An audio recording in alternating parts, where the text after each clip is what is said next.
بسم الله الرحمن الرحيم. رب اشرح لي صدري ويسر لي أمري واحلل عقدة من لساني يفقه قولي. ربي زدني علما، ربي زدني علما، ربي زدني علما. اللهم فقهني في الدين. اللهم إني أسألك علما نافعا وعملا متقبلا ورزقا طيبا. اللهم إني أعوذ بك من علم لا ينفع ومن قلب لا يخشع ومن نفس لا تشبع ومن دعوة لا يستجاب لها. اللهم أرنا الحق حقا وارزقنا اتباعه وأرنا الباطل باطلا وارزقنا اجتنابه. اللهم طهر قلبي من نفاق وعملي من الرياء ولساني من الكذب وعيني من الخيانة. اللهم ارزقني شهادتي في سبيل الله. اللهم ارزقني شهادتي في سبيل الله. اللهم ارزقني شهادتي في سبيل الله. بسم اللہ الرحمن الرحیم، السلام علیکم ورحمۃ اللہ وبرکاتہ۔ آج ہم انشاءاللہ تعالیٰ سورہ نساء کی آیت نمبر 135 سے سٹارٹ کریں گے، انشاءاللہ کنٹینیو کریں گے۔ جو ہمارا لاسٹ سیشن تھا اس کے اندر میجرلی جو مین ہمارا ٹاپک تھا وہ یہ تھا کہ شیطان کے وہ کیا ٹیکٹکس ہیں، وہ کیا طریقے ہیں کہ جن کے ذریعے سے شیطان انسان کو آہستہ آہستہ اللہ تعالیٰ کی راہ سے بھٹکا دیتا ہے، اللہ تعالیٰ کی راہ سے دور کر دیتا ہے، اور وہ کیا کس طرح شیطان جو ہے وہ انسان کے اوپر وار کرتا ہے۔ اور باقاعدہ پھر ہم نے اس کے اندر بڑا سٹریس دیکھا تھا کہ اس نے گویا کہ اس نے اللہ سے وعدہ کیا ہے، اس نے اللہ تعالیٰ کو چیلنج کیا ہے کہ میں ہر حال میں ابن آدم کو تباہ کروں گا، میں برباد کروں گا۔ اور پھر اللہ تعالیٰ نے اسے اجازت بھی دی، اللہ تعالیٰ نے اسے کہا کہ تو چڑھ جا ابن آدم کی طرف اپنے گروہوں کو لے کر، لیکن صرف اور صرف وہ لوگ بچیں گے کہ جو مخلص ہوں گے۔ تو لہٰذا جو اخلاص ہے اس کی اہمیت ہم نے بہت زیادہ پڑھی، اور پھر وہ کس طرح انسان کو تباہ کرتا ہے۔ تو اس نے کہا کہ میں انہیں بہکاؤں گا اور انہیں باطل امیدیں دلاؤں گا، اور پھر میں انہیں حکم دوں گا کہ وہ شرک کی طرف جائیں۔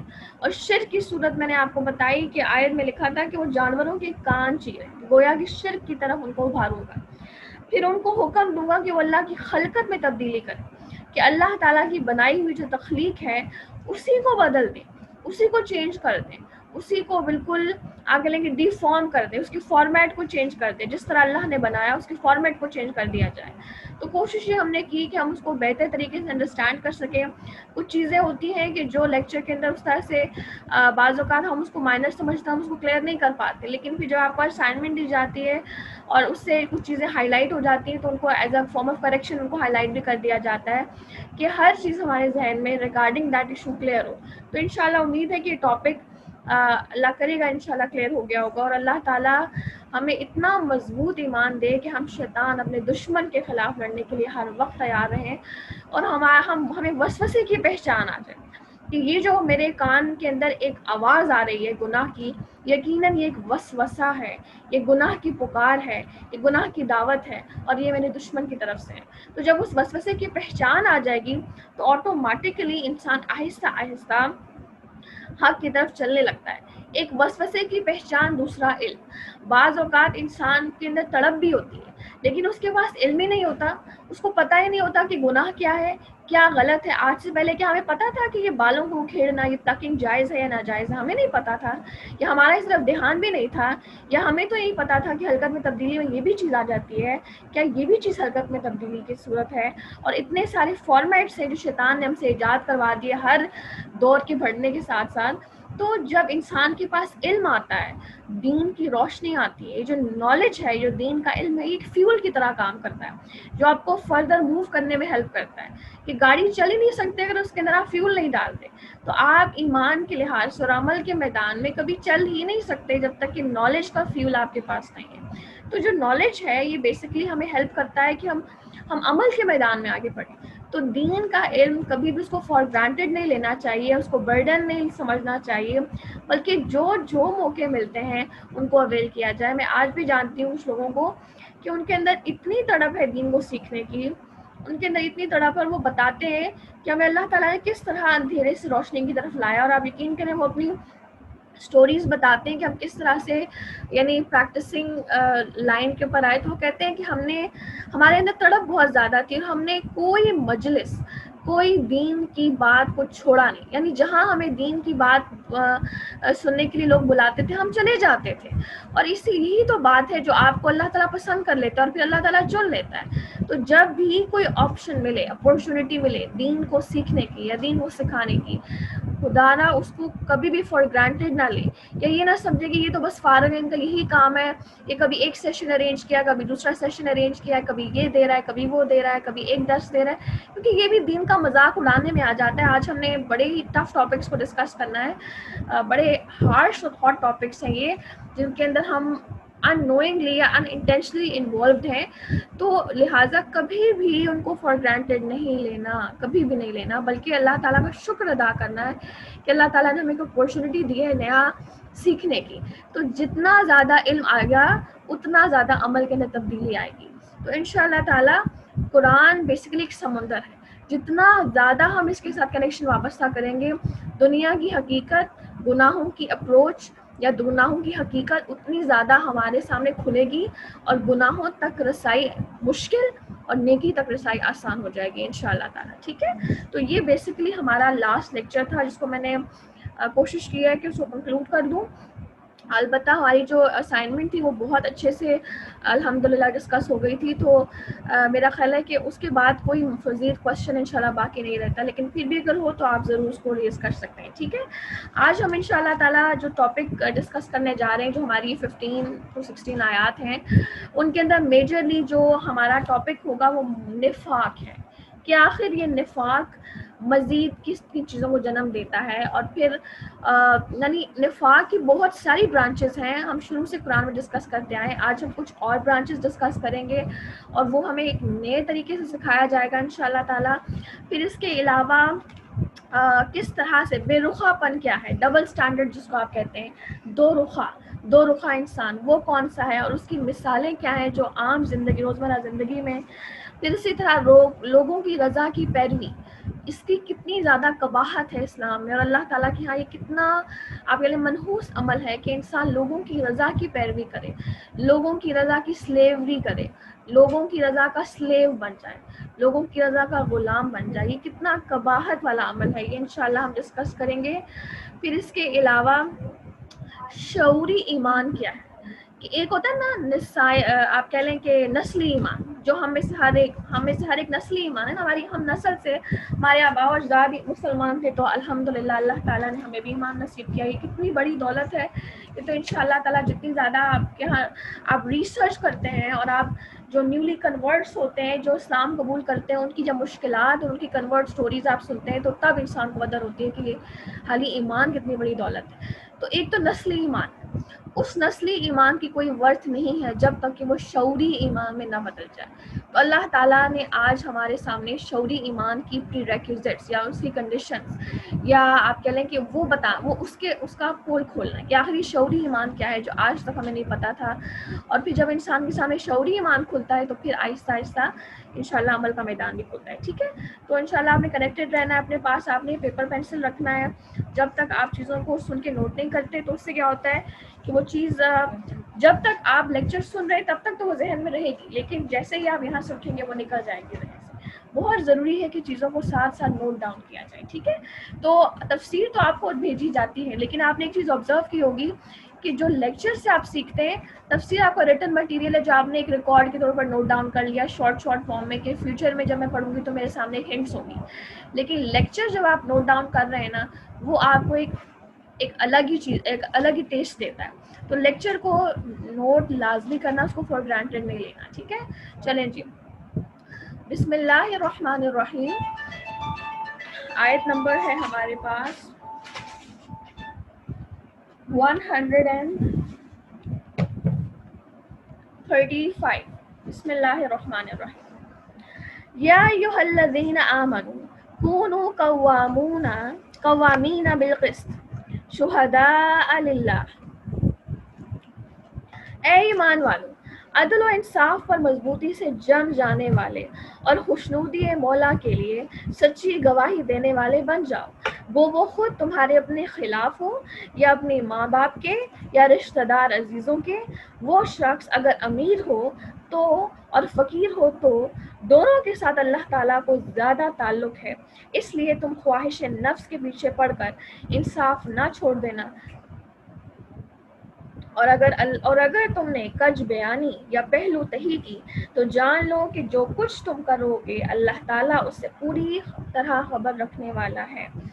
یہ ٹاپک ہم بہت ڈیٹیل کے ساتھ الحمدللہ پیچھے ڈسکس کر کے آ چکے ہیں کہ انصاف کیا ہے، پھر اس کے بعد انصاف کس طرح انسان ظالم بن سکتا ہے، ظلم کے کیا کیا طریقے ہیں، پھر ظلم کی کیا وجوہات ہیں. وجوہات میں نے آپ کے ساتھ الگ سے ڈسکس کی کیا ہے، وہ سب کچھ آپ کے پاس سیو ہے. اب یہاں پر اللہ تعالیٰ ایک دفعہ دوبارہ سے اس چیز کی طرف نشاندہی کر رہے ہیں، اور یہ جو آیت ہے یہ قرآن کی اہم ترین آیات میں سے ہے، اور اس کو ون آف دا موسٹ آپ کہہ لیں کہ امپورٹنٹ آیات کی کیٹیگری میں لائے کیا جاتا ہے، جس کے اندر بہت سخت اور بہت ہی انتہائی امپورٹنٹ حکم کی طرف نشاندہی ہے. ٹھیک ہے. تو اس آیت کے اندر بنیادی طور پر امت کے ہر فرد کو یہ حکم دیا جا رہا ہے کہ وہ انصاف کو قائم کرنے والا بن جائے. اور پھر آیات کا شروع کہاں سے ہو رہا ہے, آیات کا سٹارٹ کہاں سے ہو رہا ہے؟ یا ایھا الذین آمنوا. جو آیت بھی یا ایھا الذین آمنوا سے سٹارٹ ہوتی ہے, اس سے آگے یہ ایک نشانی کے طور پر ایک اسٹوڈنٹ آف نالج کو پتا ہونا چاہیے کہ اس سے آگے ہر حال میں وہ آیات آپ کے پاس, وہ احکامات آئیں گے جو بیسیکلی ایمان کے پری ریکوزٹس ہیں, جو ایمان کی کنڈیشن ہے. گویا کہ انسان اگر ان احکامات پر عمل نہیں کرتا تو گویا وہ ایمان کی کیٹیگری میں لائے ہی نہیں کر سکتا, یا وہ مکمل ایمان کا حقدار نہیں, اس کے اندر کامل ایمان ہی نہیں. تو یا ایھا الذین آمنوا کے اندر فوراً جیسے بچے کو ماں پکارتی ہے اس کے لفظ, اس کے نام سے, تو بچہ فوراً اس کے کان کھڑے ہو جاتے ہیں, وہ لپکتا ہے. تو جب یا ایھا الناس بھی آیا ہے, لیکن جب یا ایھا الذین آمنوا ہے تو اسپیشل مجھے اور آپ کو خطاب دیا جا رہا ہے, تو ہمارے کان کھڑے ہو جانے چاہیے کہ یار مجھے میرے نام سے پکارا جا رہا ہے, آخر کیا بات ہے. تو بیسیکلی یہ ایک اللہ تعالیٰ کا ایک بیان ہے, اللہ تعالیٰ کا پکارنے کا ایک بیان ہے. جب اللہ تعالیٰ کوئی امپورٹنٹ بات بتانا چاہ رہے ہوتے ہیں تو یا ایھا الذین آمنوا کہتے ہیں. کونوا قوامین, قوامین کے اندر آپ اگر نوٹس کرتے ہیں تو واؤ کے اوپر تشدید کا نشان ہے, اور یہ جو تشدید ہے یہ بیسیکلی سٹریس کا نشان ہے, مبالغے کا صیغہ ہے کہ تم ہر حال میں بہت زیادہ خوب عدل کرنے والے بن جاؤ, کہ جس کے اندر کوئی کسی قسم کی مفاد پرستی نہ ہو, کسی قسم کا ظلم نہ ہو, کسی قسم کی خاموشی نہ ہو, باطل کے ساتھ کمپرومائز کرنا نہ ہو, بلکہ ہمیشہ حق کے ساتھ کھڑے رہنے والے بن جاؤ. اور یہ بات ہم بڑی ڈیٹیل کے ساتھ ڈسکس کر چکے ہیں. ٹھیک ہے, تو اے ایمان والو تم خوب عدل و انصاف کرنے والے بن جاؤ, اور اس پر مضبوطی سے جم جاؤ. صرف کرنا نہیں ہے, صرف ذہن میں خیال ہے کہ ہاں یہ غلط ہے, ایسا نہیں ہونا چاہیے, صرف ذہن تک نہیں رکھنا, بلکہ اس پر جم جانا اور اس پر امپلیمنٹیشن کرنی ہے. اور پھر اللہ تعالیٰ کی رضا کے لیے سچی گواہی دینے والے بن جاؤ, اور وہ خود اب سچی گواہی اور انصاف. پھر ایسی صورت میں وہ اگر تمہارے اپنے خلاف جا رہی ہے, وہ تمہارے اپنے ماں باپ کے خلاف جا رہی ہے, وہ تمہارے اپنے رشتہ داروں کے خلاف جا رہی ہے, مگر تم کسی صورت حق سے نہیں ہٹو گے, تم کسی صورت باطل کا ساتھ نہیں دو گے, باطل کے ساتھ کمپرومائز نہیں کرو گے. اور وہ شخص اگر امیر ہو تو بھی اور اگر فقیر ہو تو بھی, دونوں کے ساتھ اللہ تعالیٰ کا زیادہ تعلق ہے. یعنی ایک شخص ہے کہ جس کی امیری کی وجہ سے اس کے حق میں فیصلہ دیا جا رہا ہے یا لوگ اس کے حق میں باتیں کر رہے ہیں, اور ایک شخص جو غریب ہے, اور اگر وہ غریب ہے تو اس کے اوپر ترس کھا کر, یہ بڑا اچھا پوائنٹ تھا, آپ سے کسی نے ریز کیا تھا, تو میں آپ دیکھیں قرآن کی آیت اس کو ہائی لائٹ کر رہی ہے کہ کسی شخص کی امیری کی وجہ سے بعض اوقات انسان مفاد پرستی کی وجہ سے اس کے حق میں فیصلہ دے دیتا ہے, یا کسی انسان کی غریبی کی وجہ سے اس کی مسکنت کو دیکھ کر اس پر ترس کھا کر اس کے حق میں فیصلہ دے دیتا ہے اور اس کو سزا نہیں دلواتا, یا اس کے اگینسٹ اس کو ہائی لائٹ نہیں کرتا کہ تم غلط کر رہے ہو. تو ایسی صورت میں اللہ تعالیٰ کہہ رہے ہیں کہ کوئی شخص امیر ہے یا غریب ہے, تم اس کے حق میں فیصلہ دینا چاہتے ہو یا نہیں دینا چاہتے, تمہارے دل میں نرمی ہے یا جو بھی ہے, تم جان لو کہ اللہ تعالیٰ کا تم سے زیادہ اس انسان کے ساتھ تعلق ہے, اس امیر یا اس غریب کے ساتھ اللہ تعالیٰ کا تم سے زیادہ تعلق ہے. اللہ تعالیٰ اس کا زیادہ خیر خواہ ہے, کیونکہ اللہ تعالیٰ نے اس کو پیدا کیا ہے.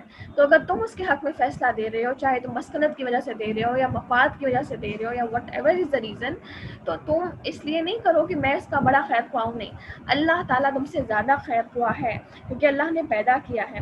اس لیے تم خواہش نفس کے پیچھے لگ کر, یعنی کہ مفاد یا لالچ کی وجہ سے اس کے پیچھے لگ کر تم کسی صورت عدل سے نہ ہٹو اور انصاف کو نہ چھوڑو.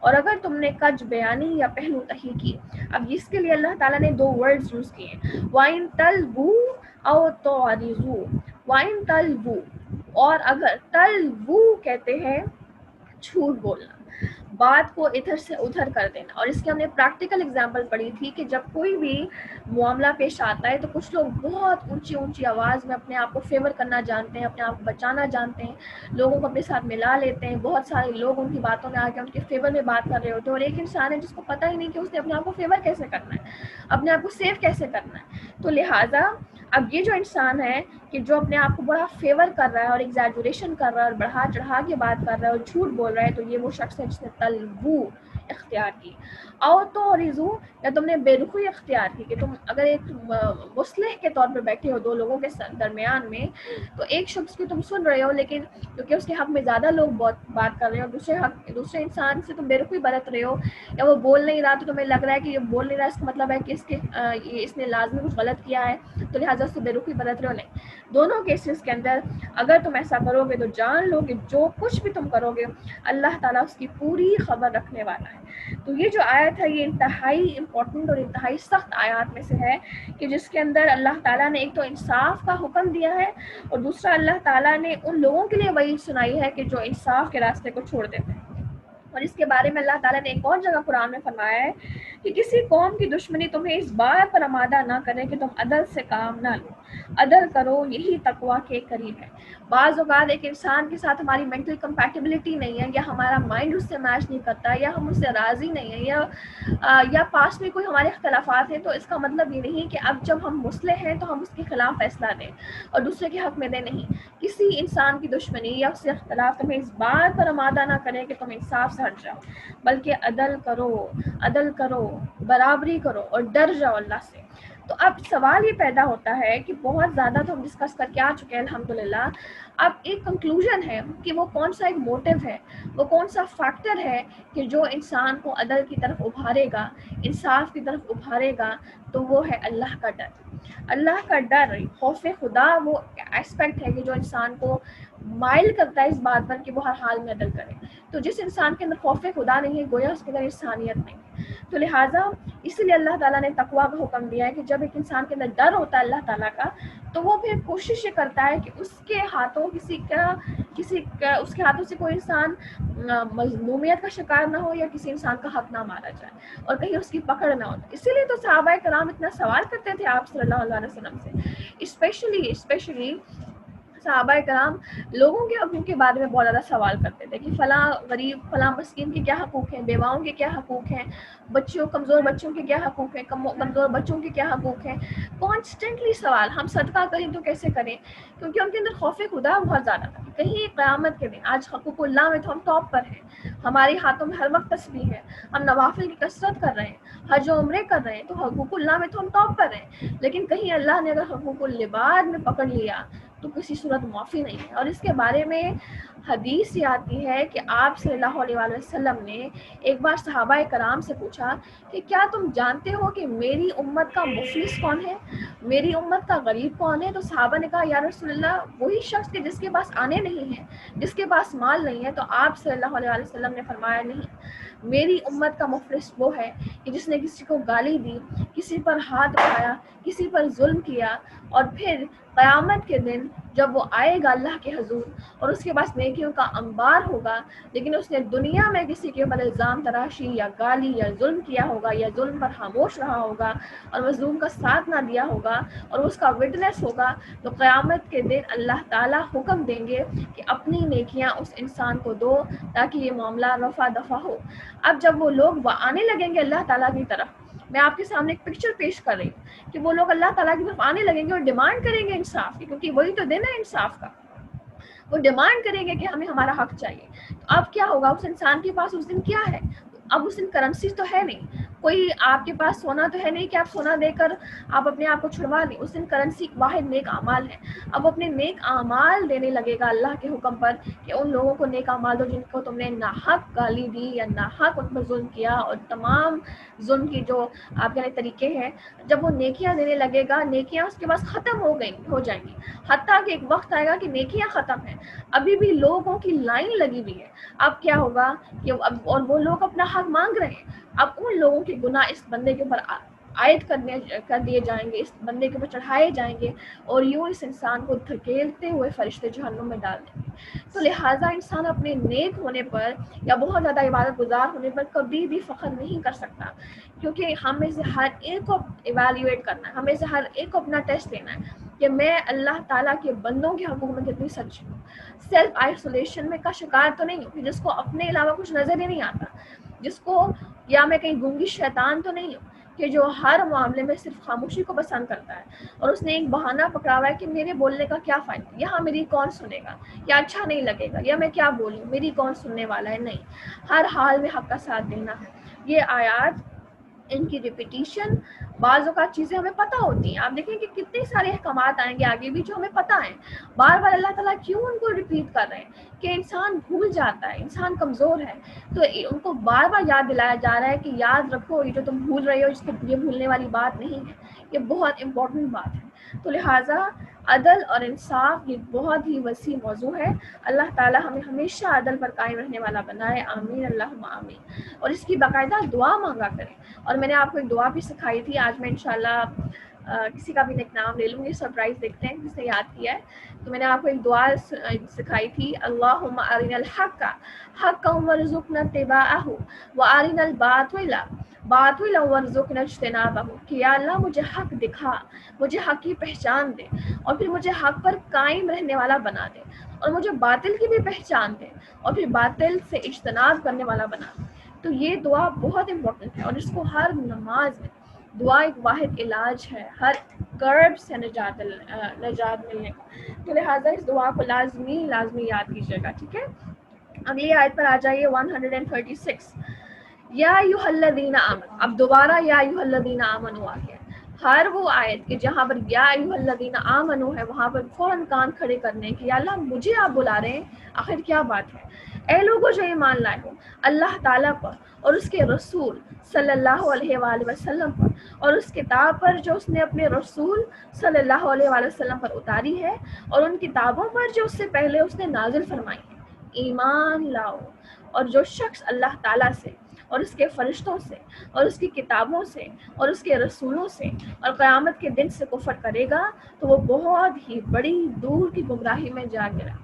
اب یہ جو آیت ہے یہ بنیادی طور پر کس چیز کو ہائی لائٹ کر رہی ہے؟ شعوری ایمان کو ہائی لائٹ کر رہی ہے کہ ایک انسان ہے جو نسلی ایمان والا ہے، یہ نسلی مسلمان ہے. نسلی مسلمان کی ورتھ نہیں ہے جب تک کہ وہ شعور کے ساتھ ایمان نہیں لاتا، جب تک کہ وہ اپنے دل کے ساتھ ایمان نہیں لاتا. کیونکہ نسلی ایمان بعض اوقات منافق کو بھی مل جاتا ہے، اور آگے ہم پڑھیں گے کہ منافقت کے اندر بھی وہ چیز آ جاتی ہے.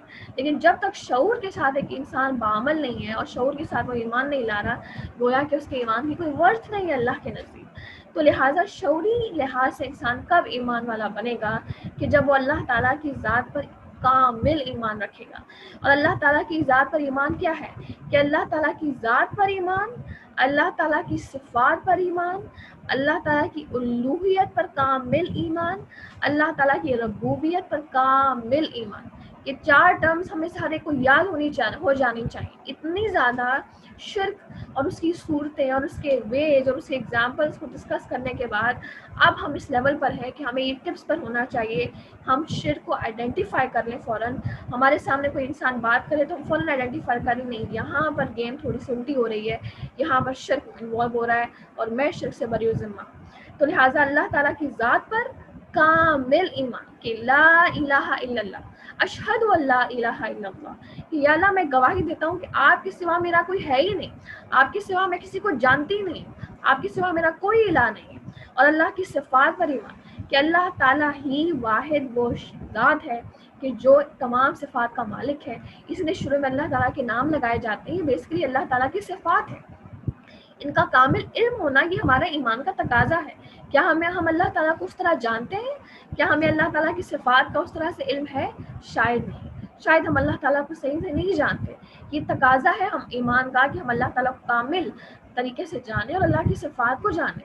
اور یہ بڑا ہی امپورٹنٹ ہے، اور انشاءاللہ تعالیٰ اس کے اوپر یقیناً ہم کوئی نہ کوئی سیشن ارینج کر سکتے ہیں. باقی پرسنل لیول پر ہم میں سے ہر ایک اللہ تعالیٰ کی صفات کو جاننے کی کوشش کریں.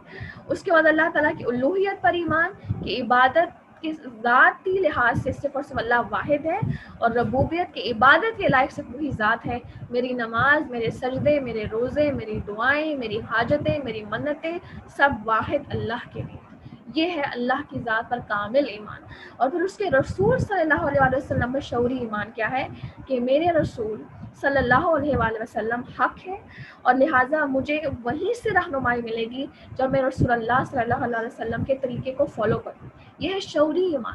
ہر وقت اپنے آپ کو اپنے شعور میں، اپنے کانشینس میں اس بات کو بٹھا لینا. پھر اس کے بعد کتاب پر ایمان کہ میرے ہر جذبات، میرا ہر فیصلہ، میری تمام سوچ کس کے ارد گرد گھومتی ہوں؟ اس کتاب کے ارد گرد گھومتی ہوں. میرے ذہن سامنے کوئی بھی حکم جب آتا ہے تو میرا ذہن، میرا دل فوراً سر تسلیم خم کرے، میرا ذہن فوراً قبول کرے. میں ان لوگوں میں سے نہ ہوں جو آپ کہہ لیں کہ کجیاں نکالتے ہیں یا شک نکالتے ہیں یا کثرت سوالات کرتے ہیں یا پھر مذاق اڑاتے ہیں اللہ کے احکامات کا. اور آج ہم نے جو بڑا ہی امپورٹنٹ ٹاپک ہے کہ اللہ کے دین کا کس طرح آدمی مذاق اڑا سکتا ہے، اور ہم مسلمان اڑاتے ہیں، اور انسان کس طرح کفر تک چلا جاتا ہے. ہمیں لگتا ہے کہ کافر وہی ہے جس نے کلمہ نہیں پڑھا، بلکہ وہ بھی کفر میں چلا جاتا ہے. علماء کہتے ہیں، مفسرین کہتے ہیں کہ جو دین کا مذاق اڑاتا ہے، اور انفارچونیٹلی ان انٹینشنلی ہم بھی ان لوگوں میں شامل ہو جاتے ہیں. تو میں انشاءاللہ آگے آپ کے سامنے آیت کی روشنی میں رکھوں گی. تو کتاب پر ایمان کیا ہے کہ میرا ہر سوچ، میرا ہر جذبہ اس کتاب کے تابع ہو. میری زندگی کا ہر ایونٹ اسٹارٹنگ فرام، آپ کہہ لیں کہ بالکل آپ ٹوڈلر جو ہے، ایک بچہ ہے، پھر اس کے بعد جوانی ہے، پھر اس کے بعد آپ کہہ لیں کہ شادی کی عمر ہے، پھر اس کے بعد تمام احکامات ہیں، اس کے بعد ایک ایک فیز ہے جس کے اندر آپ کو لوگوں کو دینا ہوتا ہے. ایک وقت میں آپ لے رہے ہوتے ہیں سب کچھ، پھر آپ کو دینا ہوتا ہے. اس کے اندر آپ کے سامنے بہت سارے رشتے آ جاتے ہیں، آپ کے رشتہ دار آ جاتے ہیں، آپ کے ساس سسر آ جاتے ہیں، آپ کے اپنے والدین ہیں، آپ کے اپنے پیرنٹس ہیں، پھر آپ کے ہمسائے ہیں، یعنی پورا ایک سرکل ہے لوگوں کا. پھر اس کے بعد بڑھاپا ہے. یہ ساری زندگی کا ہر ایونٹ اس کتاب کے تابع ہو. وہ کب ہوگا؟ یہ کتاب پر ایمان سے بھی نہیں کہ ہاں زبانی ایک لپ سروس ہے، ہاں میں کتاب پر ایمان لاتا ہوں. نہیں، کتاب کے اندر جب کھنگالا جائے گا تو پھر زندگی اس کتاب کے تابع ہوگی.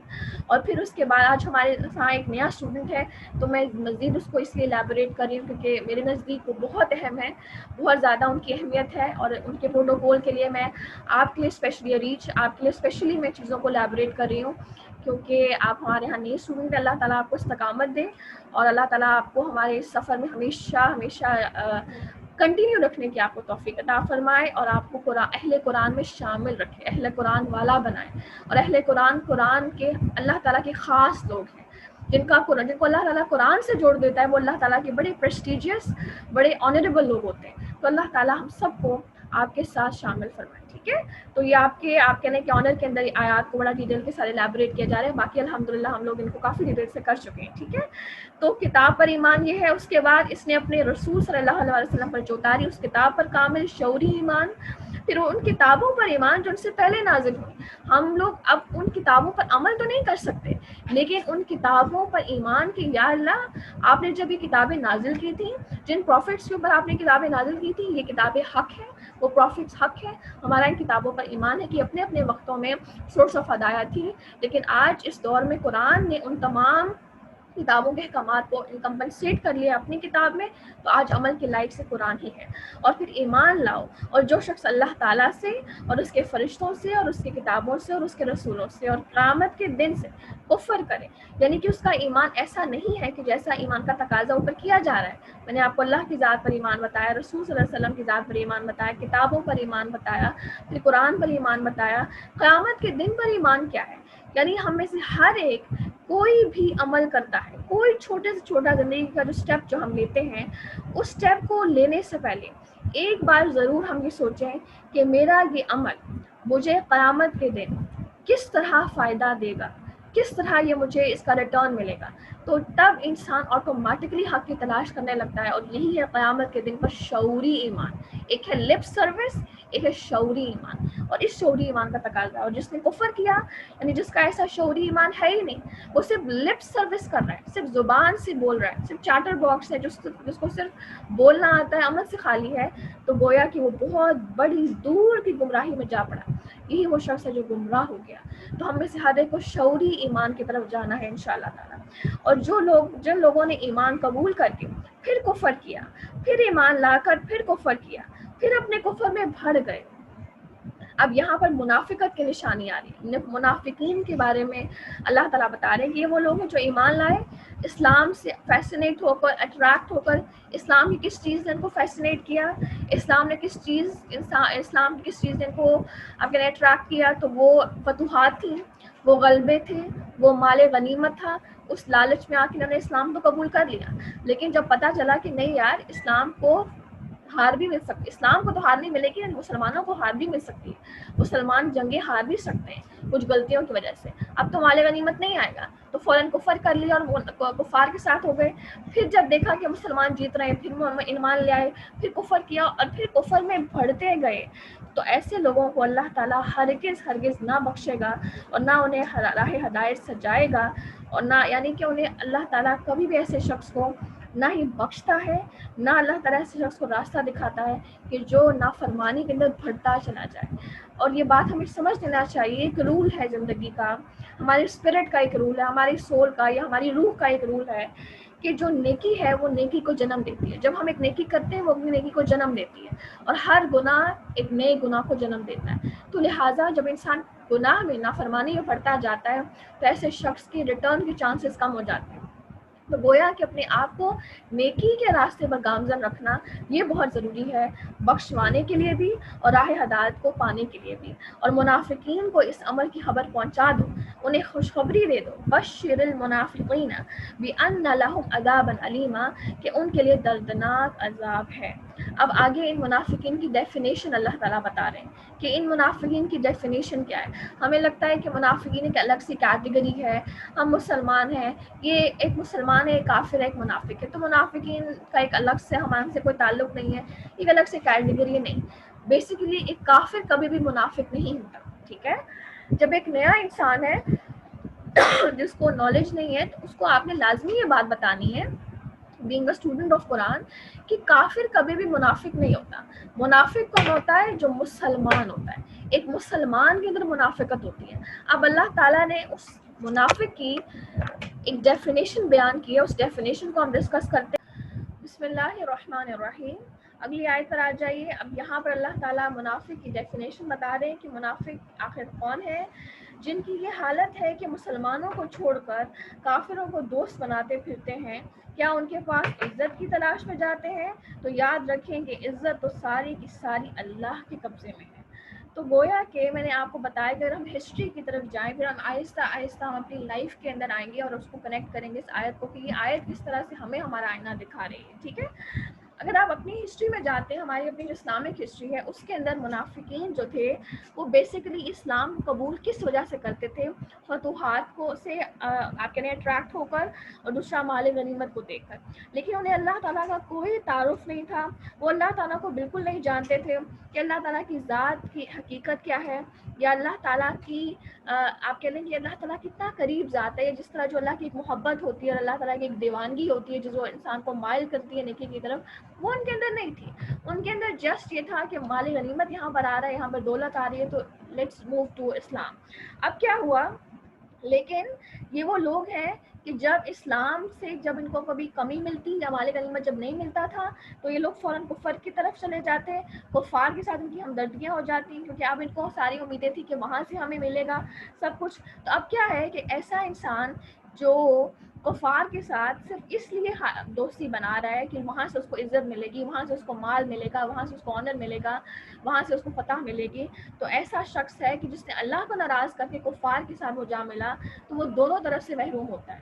اور یہ منافقین کا کیا ہوا، یہ اللہ کی ذات سے بھی محروم، یا آخرتی کامیابی سے بھی محروم، اور پھر کفار سے بھی محروم ہو جاتے تھے کیونکہ ان کو یہ بات پتہ تھی کہ یہ لوگ ایک جگہ ٹکنے والے نہیں، یہ کبھی ہمارے کبھی ان کے، تو لہٰذا کبھی بھی ان کا ٹرسٹ بلڈ نہیں ہوتا اور یہ لوگ ہمیشہ ہمیشہ دونوں پارٹیز کی طرف سے محروم ہی جاتے ہیں۔ تو اب آیت کے اندر ایک بہت بڑا کانسیپٹ سامنے آ رہا ہے، وہ کانسیپٹ ایک ورڈ کے اندر آئیڈینٹیفائی کیا جا سکتا ہے۔ اب میں آیت آپ کے سامنے دوبارہ پڑھتی ہوں اور پھر میں آپ کو بتاتی ہوں کہ بیسیکلی اس آیت میں بتایا کیا جا رہا ہے۔ جس کی یہ حالت ہے کہ مسلمانوں کو چھوڑ کر کافروں کو دوست بناتے پھرتے ہیں، کیا ان کے پاس عزت تلاش کرتے ہیں؟ مسلمانوں کے پاس چھوڑ کر کافروں کے پاس جا رہے ہیں، تو کیا یہ عزت کے لیے جا رہے ہیں؟ اللہ تعالیٰ ان کے نا اللہ تعالیٰ حیران ہو رہے ہیں کہ تم لوگ عزت کے لیے ان کے پاس جا رہے ہو، تو جان لو کہ عزت تو میرے ہاتھ میں، عزت دینے والا تو میں ہوں، تم کہاں پہ جا رہے ہو، کیوں عزت کے لیے اپنے ایمان کو بیچ رہے ہو؟ یہ اللہ تعالیٰ بیسکلی ایک غصے کے انداز میں ان کو ہائی لائٹ کر رہے ہیں۔ تو گویا کہ یہاں پر ایک بڑا ایک اہم نقطہ یہاں پر ریز ہوتا ہے کہ مفاد پرستی ان کے اندر بہت زیادہ ہے، جہاں فائدہ نظر آیا انہی کی طرف انکلائن ہو گئے، وہی بہہ گئے، وہی نکل گئے۔ تو مفاد پرستی جو ہے وہ کسی بھی انسان کے اندر اگر ہے تو وہ منافقت ہے، یہی منافقت ہے جو اللہ تعالیٰ میں سمجھانے کی کوشش کر رہے ہیں. بعض اوقات جب ایسی آیات آتی ہیں تو ایک مسکنسیپشن کیا آتی ہے, یہ آیات تو مدینہ کے منافقین کے لیے ہے, یہ آیات تو مکہ کے لیے. ابھی ایک کل ہماری استاد ہمیں بتا رہی تھی کہ وہ لندن گئی ہیں اور وہاں پر کانسیپٹ کیا ہے لوگوں کا, کیونکہ قرآن سے دوری ہے. تو وہ بتاتی ہیں کہ وہ ان کی جو اسٹوڈنٹس ہیں وہ بتاتی ہیں کہ جب آپ ہمارے پاس قرآن پڑھاتی نہیں تھی تو ہمارے ذہن میں, ہمارے جو آپ کہہ لیں کہ استاد تھے, انہوں نے ہمارے ذہن میں کانسیپٹ ڈالا تھا کہ جو مکی صورتیں ہیں آپ کو ہنسی آئے گی سن کے, لیکن یہ ہے کہ لوگوں کے ہاں یہ کانسیپٹس ہیں اور یہ باطل امیدیں ہیں کہ مکی صورتیں مکہ والوں کے لیے ہیں اور یا کافروں کے لیے ہیں اور مدنی صورتیں مسلمانوں کے لیے. تو یہ ہوتا ہے جب انسان قرآن سے دور ہوتا ہے اور اوتھینٹک علم سے دور ہوتا ہے تو پھر انسان گمراہی کی طرف جاتا ہے. اب یہاں پر کیا ہے کہ اللہ تعالیٰ یہاں پر ان کو بتا رہے ہیں کہ تم ان کے پاس اس لیے جاتے ہو کہ تمہیں وہاں عزت ملتی ہے. تو یہ ہے مفاد پرستی, کہ جہاں فائدہ نظر آئے انسان وہیں پر بہہ گیا.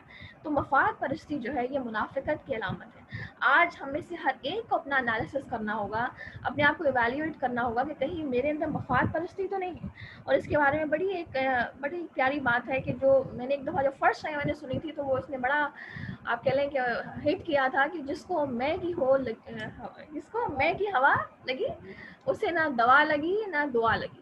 کہ جس کو میں کی بس پڑی ہے کہ بس میں سیلف آئسولیٹڈ جس کو آپ انگریزی میں کہتے ہیں, کہ جس کو صرف میری پڑی ہوئی ہے اپنی ذات, میں خوش رہوں, میرے کپڑے اچھے ہوں, میری الماری فلڈ ہو, جس کو اپنے ارد گرد کچھ نظر ہی نہیں آتا, اسے اپنے ارد گرد لوگوں کی ضروریات نظر ہی نہیں آتی, اسے کسی کی ناراضگی کی پرواہ ہی نہیں, اسے اس چیز کی پرواہ نہیں کہ اگر میں نے کسی کا حق مارا تو مجھے بددعا بھی لگ سکتی ہے. تو اس ایسے انسان کو نہ تو کوئی دوا اثر کرتی ہے, یعنی ایسے انسان سے کبھی بھی اللہ تعالیٰ اس کو عافیت نہیں دیتے, یا عافیت ملتی ہے تو بڑی شارٹ ٹرم بیماریوں میں اللہ تعالیٰ اس کو گھیر لیتا ہے کیونکہ اس نے دوسروں کا حق ہی نہیں دیا, اور دوسروں کی جو دعائیں ہیں وہ اس انسان کو نہیں لگتی. تو یہ بڑا ہی اہم نقطہ یہاں پر ہوتا ہے کہ مفاد پرستی جو ہے یہ انسان کو منافقت کی طرف لے جاتی ہے. اور پھر کیا ہے کہ مفاد پرستی بھی تھی اور یہ مسلمانوں کی غدار بھی تھے, کہ اسلام بھی غدار تھے, اور جو غدار انسان ہوتا ہے وہ کبھی بھی عزت نہیں پا سکتا, اور ہسٹری اس چیز کا پروف ہے. تو لہٰذا جب بھی کوئی شخص جو ہے آپ کہہ لیں گے, جب بھی کوئی شخص ہمارے ارد گرد, یا ہم اپنے ارد گرد کو چھوڑ دیں, ہم بھول جائیں اپنے ارد گرد, ہم اپنے آپ کو دیکھیں کہ جب بھی ہم لوگوں کی نظر میں اچھا بننے کی کوشش کر رہے ہیں یا لوگوں کے لیے کوئی نیک اعمال کرنا چاہ رہے ہیں, تو ایسا عمل کرنے سے انسان صرف اور صرف ذلیل ہی ہوگا, کیونکہ عزت صرف اور صرف اللہ تعالیٰ کے ہاتھ میں ہے. عزت دینے والی ذات صرف اللہ کی ہے. کوئی انسان عزت نہیں دے سکتا, کسی انسان کو خوش کرنے سے ہمیں عزت نہیں مل سکتی, بلکہ جب انسان اللہ کو ناراض کر کے لوگوں کو خوش کرتا ہے تو گویا کہ یہ انسان ہر حال میں ذلیل ہوتا ہے. یہ آیت اس چیز کا پروف ہے. اور آپ دیکھیں اس کی کامن ایگزامپلس کیا ہیں. ابھی پیچھے ہم نے انصاف پڑھا, آج کا لیکچر کا سٹارٹ ہی انصاف سے ہوا. تو ظلم کس وجہ سے ہوتا ہے, یا زیادتی کس وجہ سے ہوتی ہے, یا انصاف کیوں نہیں ہوتا؟ کیونکہ بعض اوقات ہمارے ہی اپنے جو سو کالڈ ہمارے اپنے ہوتے ہیں, جو ہمیں کہتے ہیں ہم بڑے سنسیئر ہیں تمہارے ساتھ, وہ کہتے ہیں بھائی اگر تم نے میرے گھر میں آنا جانا قائم رکھنا ہے اور تم چاہتے ہیں کہ میں تم سے خوش رہوں, تو تم نے فلاں کے ساتھ ملنا جلنا نہیں, فلاں بچی کے گھر میں اس کی نکاح میں نہیں جانا, اس کے فنکشن میں شامل نہیں ہونا. بھائی ہم اس سے راضی نہیں, ہم اس سے خوش نہیں, تو لہٰذا تم اگر چاہتے ہو کہ ہم تم سے خوش رہیں تو تم نے ایسا نہیں کرنا. فلاں جنازے پہ نہیں جانا, اب فون کر رہے ہیں, کبھی ایک کو کر رہے ہیں کبھی دوسرے کو کر رہے ہیں, فلاں کے جنازے پہ نہیں جانا, فلاں کے یہاں نہیں جانا, فلاں کے فنکشن میں نہیں جانا, فلاں کی خوشی میں شامل نہیں ہونا, فلاں کے غم میں شامل نہیں ہونا. وہ میرے غم میں نہیں آیا تھا, وہ ایسا نہیں اس نے کیا, اس نے مجھے قرض نہیں دیا تھا, جب ہمارے یہاں ایسا ہوا تھا تو اس نے ایسا نہیں کیا. یعنی کہ ایک عجیب سائیکالوجی ہے, ایک عجیب سائیکی ہے. ہم اتنے تنگ نظر, اتنے زیادہ, میں کہتی ہوں کہ ایسی سوچ, اور یہ سوچ ہمارے اپنے اندر ہے. آپ یقین کریں کہ ہر سیشن کے اندر جب میں تیاری کر رہی ہوتی ہوں تو ایک اسٹریس آ جاتا ہے ذہن میں کہ پتہ نہیں اللہ تعالیٰ کس طرح سے ہمیں گائیڈ کر رہے ہیں اور ہماری اندر کی کوتاہیوں کو نکال کر ہمارے سامنے لا رہے ہیں.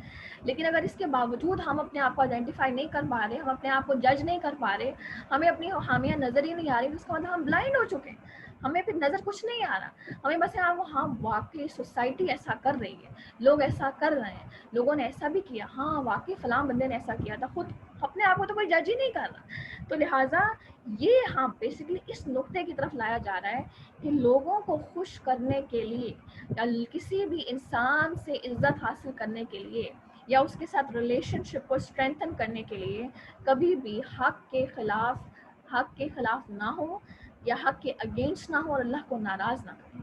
کیونکہ کیا ہوتا ہے کہ ہم نے ایسا کر کے اس انسان کو راضی کر لیا، اس کو خوش کر لیا. بعض اوقات کیا ہوتا ہے، مثال کے طور پر یہ بڑی ایک ہاٹ ایگزامپل ہے لیکن یہ بیسیکلی ایک بہت ایشو ہے جس کو ہائی لائٹ کرنا. بعض اوقات کیا ہوتا ہے کہ ہمارے جن کو ہم نے اپنی بچی دی ہوئی ہوتی ہے، اب کیا ہوتا ہے کہ ہمارے جو لڑکی والے ہوتے ہیں ان کیس ایک طرح سے سلیو ہی بن جاتے ہیں، تھوڑے کمزور پڑ جاتے ہیں.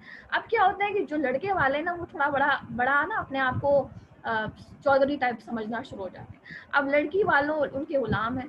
اب کیا ہے کہ لڑکی والوں کے اوپر وہ ہر حکم امپوز کریں، بھائی فلاں سے آپ تعلقات رکھیں گے، فلاں سے آپ تعلقات نہیں رکھیں گے کیونکہ ہمارے تعلقات ان کے ساتھ اچھے نہیں ہیں. تو اب کیا ہے، اللہ کو ناراض کر کے اس کو خوش تو کر لیا، اس کی ٹیسی ویسی کر لیا. آج یہ سلانگ لینگویج ہم استعمال کریں نا تو اس کو ٹیسی بھی کہتے ہیں. اس کا ایک اور ورڈ بھی ہوگا، میرے ذہن میں فی الحال نہیں آ رہا. تو اس سے کیا ہوتا ہے کہ اللہ کو راضی کر کے اللہ کو ناراض کر کے لوگوں کو تو راضی کر لیا، لیکن کیا ہوتا ہے کہ اللہ تعالیٰ ایسے انسان کو معاشرے میں ذلیل ہر حال میں کرتا ہے، کیونکہ دنیا مکافات عمل ہے.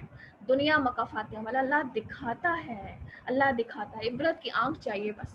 تو لہٰذا اس عمل سے بچنا ہے، مفاد پرستی سے بچنا ہے ہر حال میں، اور غداری سے بچنا ہے، اور حق کے خلاف کبھی بھی نہیں جانا.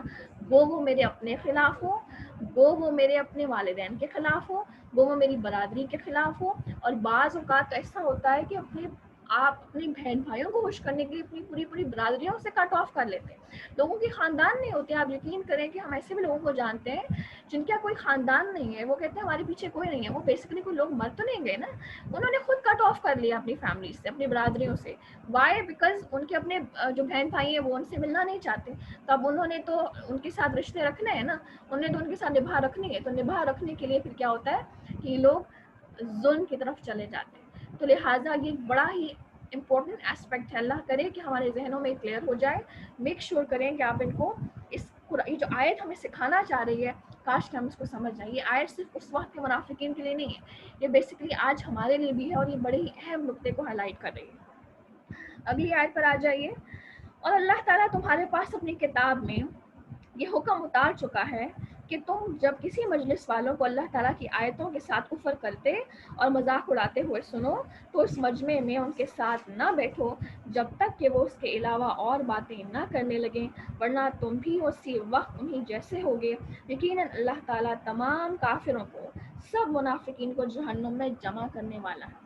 اب یہاں پر آپ کہہ رہے ہیں کہ موکری کیا ہوتی ہے. بیسیکلی یہ آپ کے سامنے میں نیا ٹرم اس لیے رکھ رہی ہوں کہ یہ ٹرم استعمال ہو رہا ہے آنے والے دور میں. تو ہمیں اپنے بچوں کو سکھانا ہے اس ٹرم کو، اور ہمیں خود بھی پتہ ہونا چاہیے کہ موکری ہے کیا. یہ بیسیکلی اسلام کا مذاق اڑانا ہے. اور سوشل میڈیا کے اوپر، اور ہم اپنی عام میں آپ کے سامنے اگزامپلز رکھوں گی تو انشاءاللہ کلیئر ہو جائے گا. یہ اسلام کے جو مذاق اڑانا ہے، اسلام کے ریچولز ہے، اسلام کے احکامات کا مذاق اڑانا ہے، یہ بہت کامن ہو چکا ہے. اور یہاں پر اللہ تعالیٰ اس بات کا حکم دے رہے ہیں کہ تم کسی بھی مجلس میں ہو، تم وہاں بیٹھے ہوئے ہو اور تم نے آبزرو کیا ہے کہ اچانک وہاں پر اسلام کے کسی حکم کا مذاق اڑایا جا رہا ہے، یا وہاں پر اسلام کا مذاق اڑایا جا رہا ہے، تو کسی صورت تم نے وہاں پر نہیں بیٹھنا بلکہ وہاں سے اٹھ جانا ہے. کیونکہ اگر تم وہاں بیٹھے رہے تو تم انہی میں سے ہوگے، اور لہٰذا وہاں سے اٹھ جانے کا حکم ہے، اس جگہ کو لیو کر دینا کا حکم ہے. اچھا آپ دیکھیں کہ انسان وہاں پر ایسا بھی ہو سکتا ہے، انسان وہاں پر بولے، زبان کے ذریعے وہاں پر ان کو حدیث سنائے، لیکن کیا ہوتا ہے اللہ تعالیٰ نے ہمیں لیو کرنے کا کیوں ایک سٹیپ دیا ہے، فائنل بتا دی کہ نہیں اس جگہ آپ کو کچھ بھی نہیں تم نے کرنا، چپ کر کے اٹھ جانا ہے وہاں سے. بیسیکلی جب انسان غیر آپ کہہ لیں کہ سنجیدہ ہوتا ہے، اور جب انسان بہت ہی زیادہ آؤٹ آف کنٹرول ہو جاتا ہے اور اس لیول پر آ جاتا ہے کہ وہ دین کے ریچولز کا مذاق اڑا رہا ہے، تو پھر اس کے بعد کوئی حدیث اثر نہیں کرتی. آپ حدیثیں سناتے رہیں گے، کوئی آپ کو نہیں سنے گا، تو گویا کہ وہ حدیث کی بھی ایک طرح سے توہین ہو سکتی ہے. تو اللہ تعالیٰ نے حکم دیا ہے کہ وہاں سے فوراً چھوڑ دینا ہے اس جگہ کو چھوڑ دینے کی پیچھے دو حکمتیں، وہ میں آپ کے سامنے اس آیت کو کنکلوڈ جب کروں گی تو وہ رکھوں گی. ٹھیک ہے.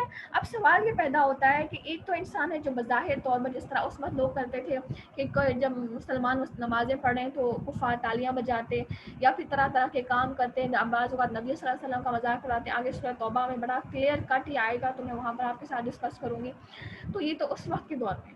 آج کے دور میں کس طرح اسلام کا مذاق اڑایا جاتا ہے، اس کی بہت ساری صورتیں ہیں. مثال کے طور پر پردے کا مذاق اڑانا. اب دیکھیں کہ ایک اللہ تعالیٰ کی جو احکامات ہیں، جب ایک آدمی اس کا مذاق اڑاتا ہے تو گویا کہ علماء یہ کہتے ہیں کہ گویا کہ وہ کفر کے اندر چھلانگ لگا رہا ہے. اور جب ایک آدمی اللہ تعالیٰ کے احکامات کا مذاق اڑاتا ہے تو علماء یہ کہتے ہیں کہ ایسی صورت میں اس کی نیت کی اہمیت نہیں ہے. کیسے؟ مثال کے طور پر کوئی شخص میرے منہ پر آ کر میرے والدین کی گالیاں دے، میرے والدین کا مذاق اڑائے، تو کیا میں اس وقت یہ سوچوں گی یا میری غیرت یہ سوچے گی کہ یہ ہو سکتا ہے اس کی نیت صاف ہو، یہ صرف زبان سے بول رہا ہے؟ نہیں، ہم فوراً ایکشن لیں گے کیونکہ غیرت اس بات کو گوارا نہیں کرتی یا وہ سن نہیں سکتے. تو دین جو ہے وہ زیادہ آنریبل ہے، اس کی زیادہ عزت ہے ہمارے والدین سے بھی.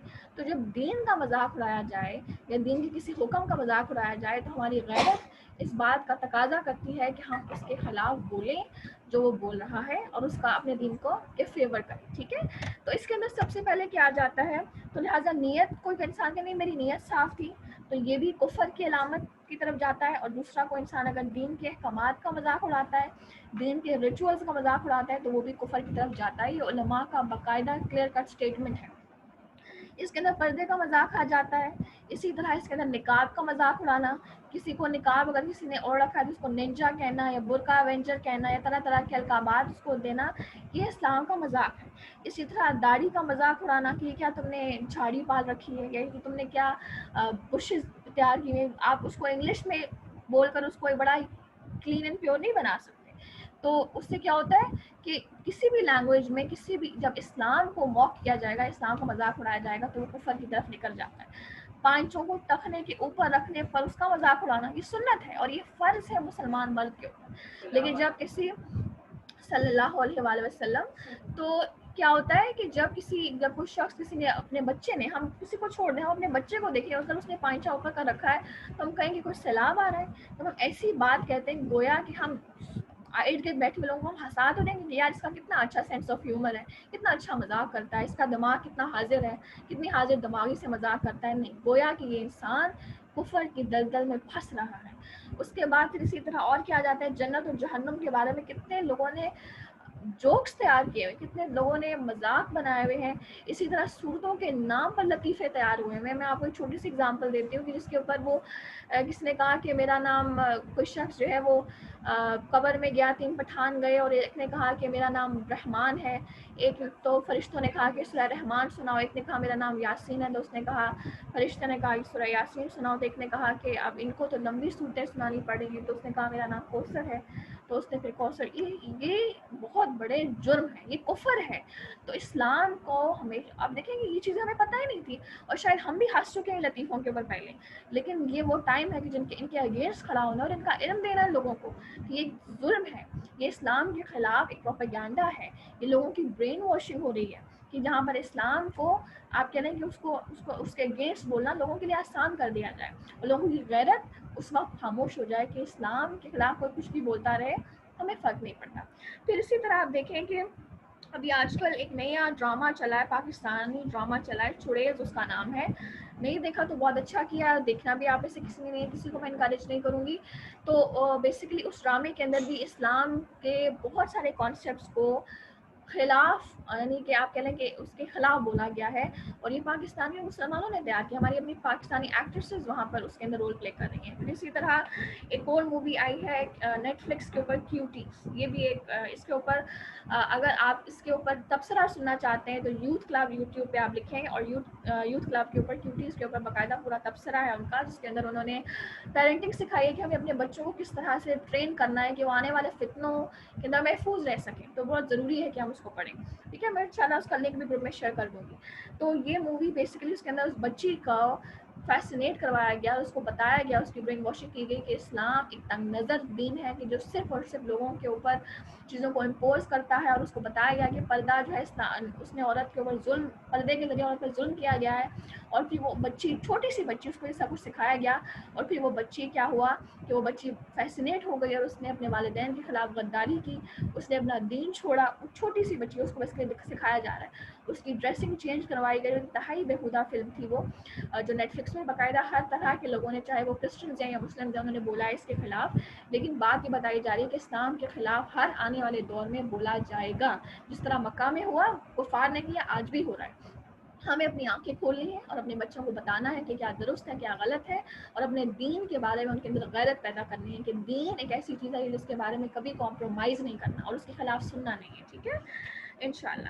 تو لہٰذا اب اس کے اندر ایک اور بڑا اہم کانسیپٹ یا اہم نقطہ کھڑا ہوتا ہے، اور یہ آئی ایم شیور کہ آپ لوگ لکھ رہے ہوں گے کہ جو انسان چپ کر کے بیٹھا ہوا ہے اور وہ چپ کر کے صرف دیکھ رہا ہے یا صرف سن رہا ہے، وہ اٹر کچھ نہیں کر رہا، وہ کچھ بول نہیں رہا، یہ انسان وٹنس ہے، تو گویا کہ یہ انسان برابر کا شریک ہے اور اس کی پکڑ بہت سخت ہے۔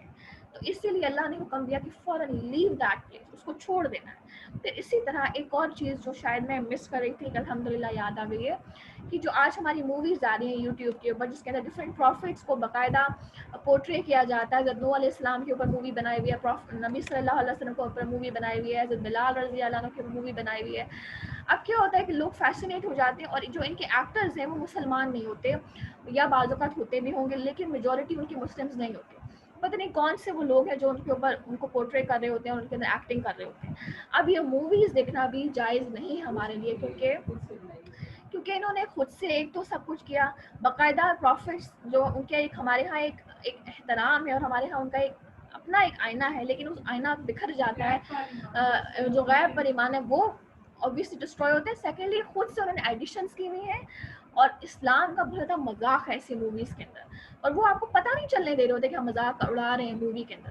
وہ جب انسان اس دیکھ کر نکلتا ہے نا، وہ جو ایک کانسیپٹ وہ لیو کرتی ہے وہ مووی ہمارے ذہنوں میں، وہ ٹوٹلی غیب کے ایمان کو ڈسٹروائے کر دیتی ہے۔ تو لہٰذا علماء اس بات کی اجازت نہیں دیتے کہ ایک انسان جو اللہ کے جو دین کے بارے میں غیرت مند ہے وہ ان موویز کو ہرگز نہ دیکھے۔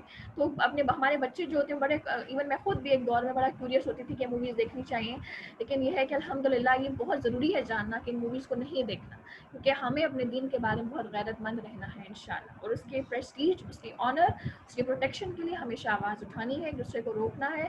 یہ جو میں نے آپ کے سامنے شروع کے مذاق بتائے کہ اس میں پردے کا مذاق ہے، داڑھی کا مذاق ہے، ٹخنوں کے پاجامہ رکھنے کا مذاق ہے، اس کے علاوہ بہت سارے لوگ مذاق اڑاتے ہیں۔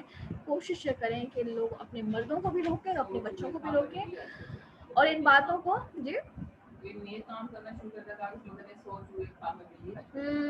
بالکل بالکل، یہ بھی ایک ہے کہ جب ایک انسان اپنے آپ کو چینج کرتا ہے، جیسے بہت سے لوگ عمرہ کر کے آتے ہیں، وہ چینج ہو جاتے ہیں اور پھر وہ پردہ اسٹارٹ کرتے ہیں، اور بہت ساری تو اس کو مذاق اڑانا کہ 100 چوہے کھا کر بلی حج کو چلی، تو یہ بہت بڑے مذاق ہیں، یہ کفر ہے۔ تو اس کے بارے میں اویئرنیس دلانا خود کو بھی اور اپنے گھر والوں کو بڑا امپورٹنٹ ہے، ٹھیک ہے۔ آئی ہوپ انشاءاللہ کلیئر ہو گیا۔ اب لاسٹ چیز جو میں نے آپ کے سامنے رکھنی تھی وہ یہ کہ اللہ تعالیٰ نے کیوں ہمیں حکم دیا ہے کہ وہاں سے اٹھ جاؤ، لیو دیٹ پلیس۔ اس کی وجہ کیا ہے کہ ایک تو یہ کہ اب جب آپ اس جگہ کو چھوڑ دیں گے تو آپ بری ذمہ ہیں، اب آپ پکڑ سے بچ گئے، اور دوسرا یہ کہ آپ پیچھے ایک آثار چھوڑ کر جا رہے ہیں، پیچھے ایک نقطہ چھوڑ کر جا رہے ہیں کہ آپ اس غلط کام میں شریک نہیں ہو سکتے، اور ان کو بھی احساس ہو جائے گا کہ ہم جو کر رہے ہیں وہ غلط ہے، اور اس کے بعد پھر کیا ہے کہ ایک سپورٹ جو ہوتی ہے وہ نکل جاتی ہے، تو آٹومیٹکلی موٹیویشن بھی ختم ہو جاتی ہے۔ جب ہم اس کو دیکھ دیکھ کر سپورٹ کر رہے ہوتے ہیں تو آٹومیٹکلی وہ چیز پھر اس انسان کو موٹیویٹ کرتی ہے، وہ آگے بڑھتا ہے، تو جب ہم نکل جائیں گے تو انشاءاللہ وہ موٹیویشن بھی نکل جائیں گے۔ پھر اس کے علاوہ ایک اور چیز جو اس میں علماء تفسیر کے اندر بیان کرتے ہیں وہ یہ کہ جتنی بھی غیر اسلامی رسومات ہیں ان کے اندر بھی صرف رشتہ داری کو نبھانے کے لیے شامل ہونا، یہ بھی چیز اس کے اندر شامل ہے، اور اس چیز کی بھی اجازت نہیں ہے، چاہے ہم سے وہاں پر بیٹھ کر خاموش تماشائی کیوں نہ ہوں۔ اس کے اندر برتھ ڈے پارٹیز آ جاتے ہیں، جو دوست ہمارے انوائٹ کرتے ہیں کہ بھئی آ جاؤ، ہم نے اب دوستوں کو راضی کرنے کے لیے ہم ان پارٹیز میں شامل ہو جائیں۔ مہندیاں ہوتی ہیں، ہمارے اپنے خاندانوں میں ہوتی ہیں، برادریوں میں ہوتی ہیں، ہمارے دوست انوائٹ کرتے ہیں، اب ہم کہتے ہیں اگر نہ گئی تو ناراض، دوستی ختم تو ختم، کوئی بات نہیں، اللہ کے لیے میں اپنے دین کو کمپرومائز نہیں کر سکتی، بس بات ختم۔ تو لہٰذا ہر وہ ہندوانہ رسومات کہ جن کا دین سے کوئی تعلق نہیں بلکہ وہ سخت آپ کہہ لیں کہ مشابہت میں آتی ہیں غیر مسلم اقوام کی، ہم نے ان میں شامل نہیں ہونا، نہ ہی چپ کر کے ان کو بیٹھنا ہے، نہ ان میں شامل ہونا ہے، نہ ان کا سپورٹر بننا ہے، نہ ان میں جانا ہے۔ ہماری رابعہ باجی ہمیں اسپیشل اس بات کی، بلکہ وہ اپنی اگزامپل دیتی تھی کہ میں آج تک کسی مہندی میں شامل نہیں ہوں۔ ہاں جو ایک ہوتا ہے نا، یہ ہم مٹھائیاں دیتے ہیں، اور یہ ہر خاندان میں اپنی رسومات ہوتی ہے، کچھ لوگ پیسے بھجوا دیتے ہیں، وہ کہتی ہیں پیسے بھجوا دیتی ہوں، مٹھائی کا ڈیمانڈڈ ہے تو مٹھائی بھجوا دی، لیکن میں خود شامل نہیں ہوتی، خود جاتی نہیں ہوں۔ تو لہٰذا ایک اسٹیپ جب انسان لیتا ہے تو اگلے انسان کے اوپر ایک امیج آتا ہے کہ ہاں یہ جو میں کر رہا ہوں یہ غلط ہے، اس لیے سپورٹ نہیں کیا جا رہا، تو نیکسٹ ٹائم وہ ایٹ لیسٹ سوچے گا ضرور، ٹھیک ہے۔ آگے آ جائیے یہ لوگ تمہارے انجام کار کا انتظام کرتے رہتے ہیں، پھر اگر تمہیں اللہ فتح دے تو یہ کہتے ہیں کہ کیا ہم تمہارے ساتھی نہیں، اور اگر کافروں کو تھوڑا سا غلبہ مل جائے تو ان سے کہتے ہیں کہ ہم تم پر غالب نہ آنے لگے تھے، اور کیا ہم نے تمہیں مسلمانوں کے ہاتھوں نہ بچایا تھا۔ بس قیامت میں خود اللہ تعالیٰ تمہارے درمیان فیصلہ کرے گا، اور اللہ تعالیٰ کافروں کو ایمان والوں پر ہرگز راہ نہ دے گا۔ تو اب یہاں پر اگین ایک نیا ان کا ایک نئی ان کی چالیں بتائی جا رہی ہیں کہ مسلمانوں کے پاس ہوتے ہیں تو ان کے فیور میں بات کرتے ہیں، کافروں کے پاس جاتے ہیں تو پھر کیا کہتے ہیں۔ جنگ احد کیا سیناریو آپ دیکھ لیں، جنگ احد میں کیا ہوا تھا، انہوں نے مسلمانوں کو چھوڑ دیا تھا۔ جب انہوں نے مسلمانوں کو چھوڑا کہ بھائی ہماری بات نہیں مانی جا رہی، کیوں آخر مدینہ کے باہر جنگ کی جا رہی ہے، تو عبداللہ بن ابی اپنے سالوں کو لے کر نکل گیا۔ اب فائدہ کس کو ہوا، کافروں کو ہوا۔ تو جا کر کافر کہنے لگے کہ اگر ہم مسلمانوں کو نہ چھوڑتے تو ہم غلبے میں آ جاتے، ہم نے ان کو چھوڑا تو تمہیں فائدہ ہوا نا۔ تو اس طرح سے دو رخے ہوتے ہیں، ڈبل سٹینڈرڈ ہے، ڈبل امیجز ہیں یہ۔ اور بس قیامت میں خود اللہ تعالیٰ تمہارے درمیان فیصلہ کرے گا، اور اللہ تعالیٰ کافروں کو ایمان والوں پر ہرگز راہ نہ دے گا، یعنی آخرت میں کامیابی صرف مومنوں کی ہی ہے۔ دنیا میں جیت بھی جائیں گے، اپنی چالوں میں کامیاب بھی ہو جائیں گے، لیکن قیامت کا دن جو بڑا فیصلے کا دن ہے، کامیابی صرف مومنوں کے لیے ہے۔ بے شک منافق اللہ سے چال بازیاں کر رہے ہیں، اور وہ انہیں اس چال بازی کا بدلہ دینے والا ہے، اور جب نماز کو کھڑے ہوتے ہیں تو بڑی ہی کاہلی کی حالت میں کھڑے ہوتے ہیں، صرف لوگوں کو دکھاتے ہیں، اور یاد الہی تو یوں ہی سی برائے نام اور انتہائی کم کرتے ہیں۔ اب ایک اور ان کی کوالٹی آ رہی ہے، ایک اور ڈیفینیشن۔ پہلے مفاد پرستی تھی، غداری تھی، اللہ کو ناراض کر کے لوگوں کو راضی کرنا، لوگوں کی سلیوری تھی، لوگوں کی خواہشات کی سلیوری تھی۔ اب یہاں پر 3-4 اور چیزیں آ رہی ہیں۔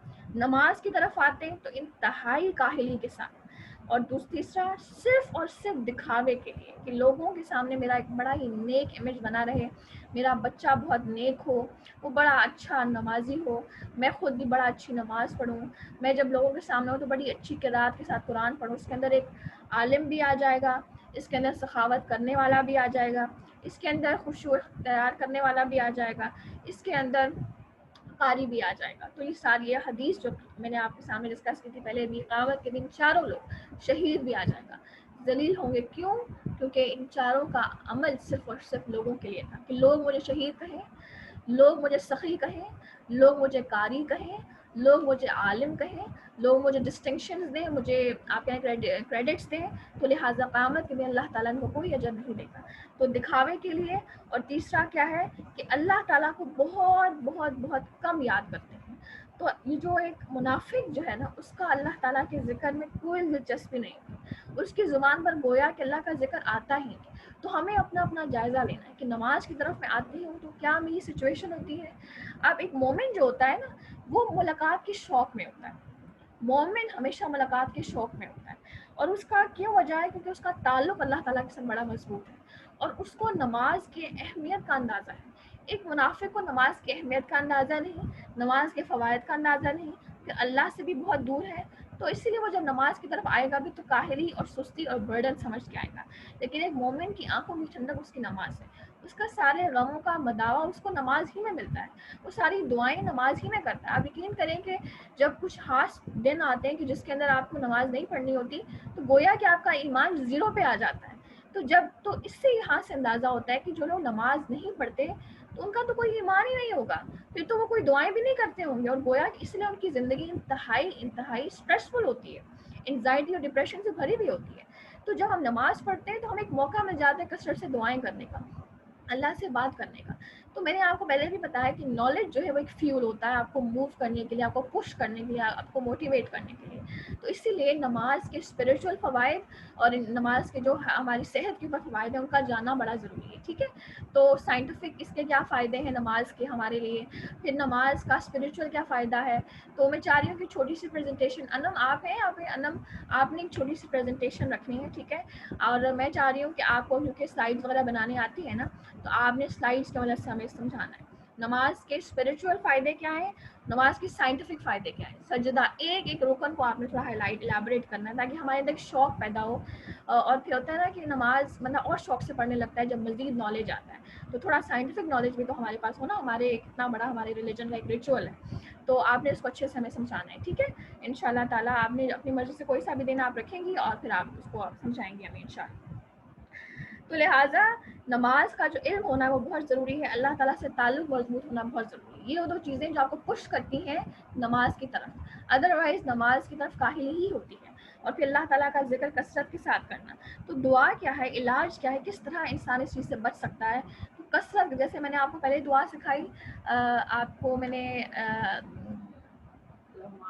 اللہ ہمارے الحق کا سکھائی تھی، ٹھیک ہے، اس کے اندر بیسکلی حق کی پہچان تھا. تو اس کے لیے کہ نماز کے اندر کاہلی انسان کے اندر آ جاتی ہے، اور یہ نفاق ایسا ہے جو ہر انسان کے اندر ہے. تو کثرت کے ساتھ دعا کریں کہ یا اللہ نماز کو میری آنکھوں کی ٹھنڈک بنا، یا اللہ نماز کو میری آنکھوں کی ٹھنڈک بنا اور میرے دل میں نماز کی محبت ڈال. تو جب ہم کثرت سے دعا مانگیں گے تو اس کا اثر آٹومیٹکلی ہماری سوچ میں آئے گا، اور آٹومیٹکلی وہ چیز ہمارے عمل کے اندر پش کرے گی. ٹھیک ہے، اگلی آیت پر آ جائیے. وہ درمیان میں ہی معلق ڈگمگاتے رہتے ہیں، نہ پورے ان کی طرف نہ صحیح طور پر ان کی طرف، اور جسے اللہ تعالیٰ گمراہی میں ڈال دے تو اس کے لیے کوئی راہ پانے والا نہیں. یعنی کہ ان کا کوئی، میں نے آپ کو بتایا ڈبل سٹینڈرڈ 2 روپے. اور اس کے بارے میں حدیث میں آتا ہے کہ آپ صلی اللہ علیہ وسلم نے فرمایا کہ تم قیامت کے روز سب سے زیادہ بدترین حالت میں اس انسان کو پاؤ گے جو 2 رخا ہے. یعنی ادھر گیا تو ان کا، ادھر گیا تو ان کا، ادھر گیا تو ان کی ٹیسی ان کی تعریفیں ان کو خوش کرنا، ادھر گیا تو ان کی ٹیسی ان کی تعریفیں ان کو خوش کرنا. گویا کہ کسی ایک کا نہیں ہے، یا اس کی درمیانی راہ نہیں ہے، اس کی اپنی کوئی آئیڈینٹی نہیں ہے، یہ 2 رخا انسان ہے. تو ایسا انسان قیامت کے لیے سب سے بدترین حالت میں ہوگا، اور ہمیں اپنے آپ کو اس حالت سے بچانا ہے. یہ حالت ہم مانے یا نہ مانے ہمارے اندر ہے. اللہم لا تجعل منہا، کہ اللہ ہمیں کبھی بھی ایسے لوگوں میں شمار نہ کرنا. تو لہٰذا یہ آیات تھوڑی سی ٹف ہیں، لیکن یہ ہمیں ہمارا آئینہ دکھا رہی ہیں. کیا ہم اس آئینے کو دیکھنا چاہتے ہیں یا نہیں؟ کیا ہم اپنے آپ کو بدلنا چاہتے ہیں یا نہیں؟ یہ سوال ہے ہمیں اس کا. ایک بڑی پیاری حدیث ہے، وہ حدیث میں آپ کے ساتھ شیئر کرتی ہوں. پر جو ہم نے آیت پڑھی ہے نا کہ مومن جو منافق ہے وہ بہت کم ذکر کرتا ہے، بہت کاہلی کے ساتھ نماز کی طرف آتا ہے، اور صرف لوگوں کے سامنے دکھاوا کرتا ہے. تو ذکر کے بارے میں ایک بڑی پیاری حدیث ہے کہ آپ صلی اللہ علیہ وسلم نے فرمایا، نسائی کی روایت ہے، آپ لوگ اپنے پاس بے شک لکھ لیجیے گا، کہ جس انسان کے پاس یہ 4 نعمتیں ہیں، جس انسان کے پاس یہ 4 نعمتیں ہیں، گویا اس کے پاس دنیا و آخرت کی تمام نعمتیں ہیں. جس کے پاس یہ 4 نعمتیں ہم اپنے آپ کو ایویلیویٹ کر سکتے ہیں، گویا کہ اس کے پاس دنیا و آخرت کی ساری بلیسنگز موجود ہیں. نمبر 1، شکر گزار دل، جس کا دل ہر وقت کہتا ہے الحمدللہ علی کل حال، یا اللہ ہر حال میں تیرا شکر ہے. شکر گزار دل. صبر کرنے والا جسم، نیکی اور نیک اور فرما بردار بیوی کہ جو شوہر کے مال کی اور اپنی عزت کی حفاظت کریں، اور ذکر کرنے والی زبان. شکر کرنے والا دل، ذکر کرنے والی زبان، صبر کرنے والا جسم، اور نیک اور فرما بردار بیوی کہ جو اپنی عزت کی اور اپنے شوہر کے مال کی حفاظت کرے. جس کے پاس یہ 4 چیزیں ہیں نا، اس کے پاس دنیا و آخرت کی تمام دولتیں ہیں. تو ہم اپنا جائزہ لیں کہ ہمارے پاس کیا کچھ مسنگ ہے، اور اس کو آبٹین کریں تاکہ ہمیں آخرت کی کامیابی گارنٹی ہو انشاءاللہ. آگے آ جائیں انشاءاللہ، ہم کمپلیٹ کر لیتے ہیں جو آگے انشاءاللہ تھوڑا سا رہ گیا. اے ایمان والوں، مومنوں کو چھوڑ کر کافروں کو دوست نہ بناؤ. کیا تم یہ چاہتے ہو کہ اپنے اوپر اللہ کی صاف حجت قائم کر لو؟ تو کافروں کو دوست بنانے سے منع کیا گیا ہے. یہاں پہ دوست سے مراد یہ نہیں ہے کہ ہم ان سے کوئی کانٹریکٹس والا نہیں کر سکتے، یا ان کے ساتھ ہم اپنی تجارتیں وغیرہ نہیں کر سکتے، اس سے منع نہیں کیا گیا، بلکہ ان کو رازدار اور دلی دوست بنانے سے منع کیا گیا ہے. آگے آ جائے منافق تو یقیناً، اب منافق کا انجام کیا ہے؟ منافق تو یقیناً جہنم کے سب سے نچلے طبقے میں جائیں گے. ناممکن ہے تو ان کا کوئی مددگار پالے. جہنم کے 7 درجے ہیں، اور در کا فَإِنَّ الْمُنَافِقِينَ فِي الدَّرْكِ، در کہتے ہیں نیچے کی طرف جانا، ڈسینڈنگ آرڈر میں جانا. تو گہرائی کہ سب سے گہرا اور سب سے نچلا درجہ ہے کہ جہاں پر منافقین جائیں گے. اور یہ منافقت کس میں؟ مسلمان میں.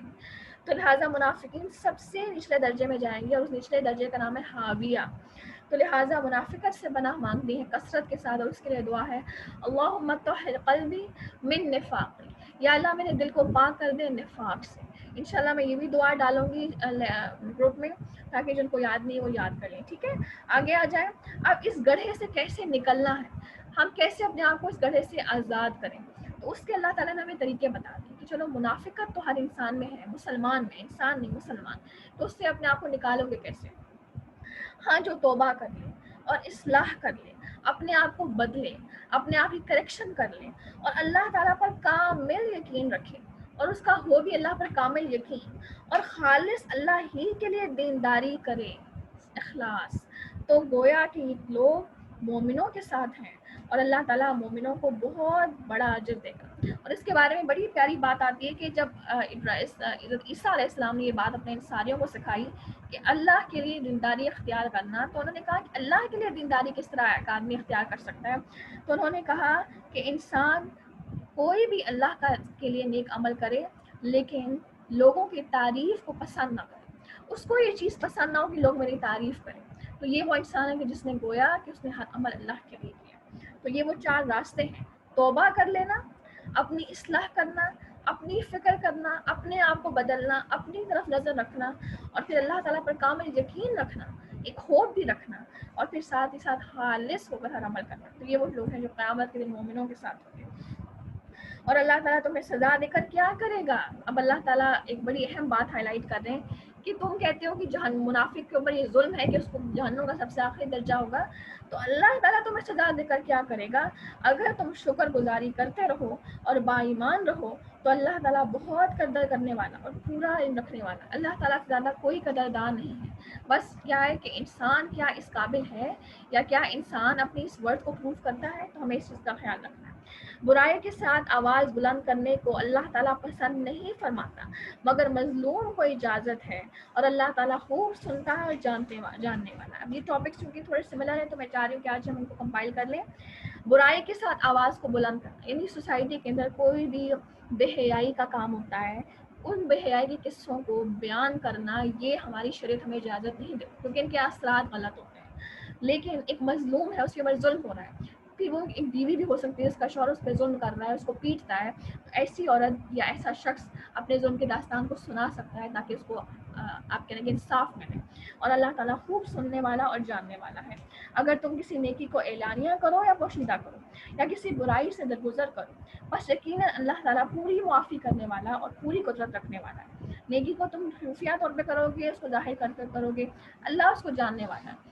اور پھر اس کے اندر یہ بھی ہے کہ اگر کوئی برائی کرتا ہے تو بدلہ لینے کے بجائے اگر ایک انسان معاف کرنے کو پرائیورٹی دیتا ہے تو یہ وہ انسان ہے جس کا معاملہ اللہ تعالیٰ کے ہاں۔ اور اس کے بارے میں بڑی پیاری حدیث ہے کہ جس انسان نے معاف کر دیا اور اصلاح کی اور درگزر سے کام لیا تو اس کا اجر اللہ کے ذمے ہے، اور جب ایک اجر انسان کا اللہ کے ذمے ہو جاتا ہے تو پھر اللہ تعالیٰ اپنی مرضی سے اجر دیتا ہے، اور وہ اجر بڑا بے حساب ہوتا ہے۔ اور جب انسان معاف کرتا ہے تو اس انسان کی عزت میں اللہ تعالیٰ اضافہ کرتا ہے، یہ سب سے بڑا انعام ہے جو اللہ تعالیٰ دیتا ہے۔ تو لہٰذا یہ ہم نہیں کہتے، ہم کہتے ہیں نا، یہ اس دن ایک پوسٹ آ رہی تھی کہیں پر کہ یا اللہ مجھے معاف کرنا، کچھ لوگ مجھ سے معاف نہیں کیے جاتے۔ یہ باتیں غلط ہیں، یہ بہت غلط باتیں ہیں۔ تو لہٰذا جب ہم اللہ سے ایکسپیکٹ کرتے ہیں کہ اللہ مجھے معاف کرے تو ہمیں لوگوں کو معاف کرنا ہوگا، دلوں سے رنجشیں نکالنی ہوں گی، اور پھر اس کا اظہار بھی کرنا ہوگا کہ میرا دل اب صاف ہے، میں بھول چکا ہوں، تبھی ہم اس کرائٹیریا کو پہنچ سکتے ہیں جو اللہ تعالیٰ ہم سے ڈیمانڈ کر رہا ہے۔ ٹھیک ہے، آگے ہم انشاءاللہ تعالیٰ نیکسٹ ٹائم پڑھیں گے، بلکہ اس کے اندر اتنی زیادہ ڈیٹیل نہیں ہے، اس کو ایک دفعہ ریڈ ہی کر لیتی ہوں میں تاکہ یہ کہ ہمارا جو آج کا ٹارگیٹ ہے وہ کمپلیٹ ہو جائے۔ جو لوگ اللہ کے ساتھ اور اس کے پیغمبروں کے ساتھ کفر کرتے ہیں، اور جو لوگ یہ چاہتے ہیں کہ اللہ تعالیٰ اور اس کے رسولوں کے درمیان فرق کریں، اور جو لوگ کہتے ہیں کہ بعض نبیوں پر تو ہمارا ایمان ہے اور بعض پر نہیں، اور چاہتے ہیں کہ ان کے اور ان کے بین کوئی راہ نکالیں، یقین مانو یہ لوگ اصلی کافر ہیں، اور کافروں کے لیے ہم نے اہانت امیز سزا تیار کر رکھی ہے۔ اور جو لوگ اللہ پر اور اس کے تمام پیغمبروں پر ایمان لاتے ہیں اور ان میں سے کسی میں فرق نہیں کرتے، یہ وہ لوگ ہیں کہ جن کے لیے اللہ تعالیٰ کے پاس پورا ثواب ہے، اور اللہ تعالیٰ بڑی ہی مغفرت والا اور رحمت والا ہے۔ سبحانک اللہم و بحمدک، اشہد ان لا الہ الا انت، استغفرک و اتوب الیک۔ اللہم ارنا الحق حقا وارزقنا اتباعہ، وارنا الباطل باطلا وارزقنا اجتنابہ۔ اللہم آنس وحشتی فی قبری، واجعل القرآن ربیع قلبی ونور صدری وجلاء حزنی وذہاب ہمی وغمی۔ اللہم طہر قلبی من نفاقی وعملی من الریاء